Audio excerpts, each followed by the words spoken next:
sempat menanyakan kembali dan saya sudah jelaskan saat itu bahwa ini berdasarkan kronologi saja yang disalin.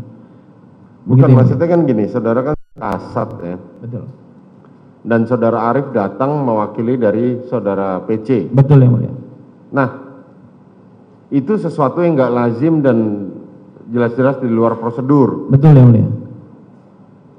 Kenapa anggota saudara langsung membuatkan, padahal saudara tadi sudah mengatakan menolak gitu loh. Iya, saat itu Pak Arief sampaikan bahwa perintah Pak FS saat itu yang mulia.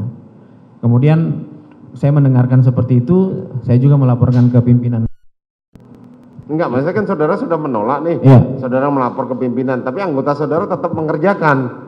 Artinya kan nggak sinkron nih. Betul yang mulia. Seberapa besar sih ketakutan anggota saudara sama terdakwa FS pada saat itu? Ya saat itu Pak FS saat itu sebagai Kadif Propam yang mulia. Iya, makanya kan artinya coba gambarkan. Kenapa sampai itu di luar prosedur tetap dilakukan gitu? Siap yang mulia. Coba saudara gambarkan apa sih yang yang dirasakan oleh Polres Jakarta Selatan pada saat itu? Ya karena kita berhadapan dengan seorang Kadif Propam yang mulia.